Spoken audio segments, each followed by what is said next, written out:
name is Gordon Elliott.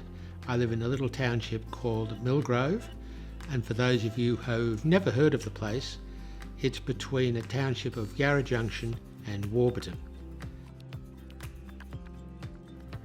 I'm acting secretary of my local church, secretary of the local RSL, treasurer of the group called MRAG, Millgrove Residents Action Group, and a member of the University of the Third Age Upper Yarra Committee.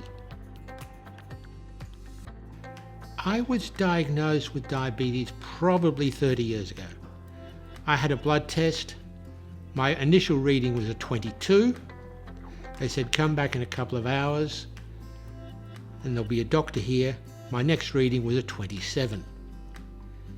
So the result was, see your local GP, which I didn't have at the time. So I booked into the nearest doctor and had the HbA1c and so forth and was diagnosed.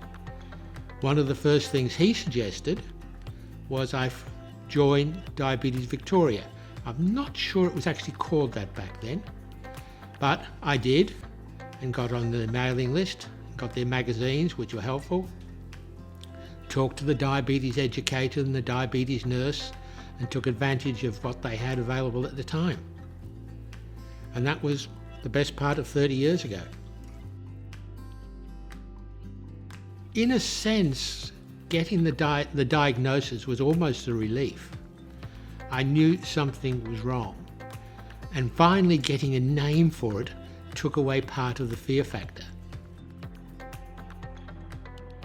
Know what it is, deal with it. I want to know what it is, I want to deal with it, but I want to know, can it be stopped? Can it be prevented? So that's my motivation for encouraging research. So it became a matter of if I die, because there's no if. When I die, what's going to happen? I can leave stuff, I can leave without a will and just leave stuff to whatever the state decides to do with it. Or I can put it to some sort of practical use. So I've decided to leave it to two charities, one of which I worked for 16 years, called World Vision, and the other one is Diabetes Victoria. Now what I've done with both bequests is I've said they're virtually free funds. I have not said you must use this for type 2 or type 1.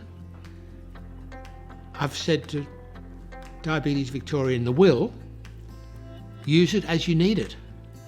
It's yours. I have a preference obviously for type 2, being a type 2 diabetic, but I'm not going to restrict Diabetes Victoria as to what they can use it for. There's so much information out there about diabetes.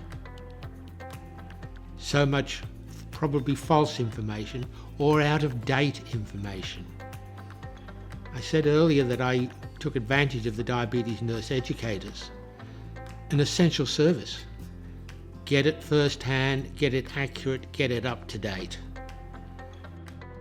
A couple of things I suggest. Take advantage of Diabetes Victoria. They do have the nurse educators, they do have dietitians, they do have clinicians. If you've got a question, ask it. They'll give you an answer. If you need help, they'll try and provide it or point you in the direction of someone who can. If you want to take it further, you can be like me and leave money or part of the estate, whatever way you want to express it, to Diabetes Victoria to help others. There's all sorts of other things. If there is a support group in your area, go, share, be part of it. They're usually good fun, although to be honest, I haven't been to one in some years. But it's something which I'm willing to go to again because although I read the Circle magazine, I'm probably out of date in a lot of my attitudes towards the disease, which influences but does not control me.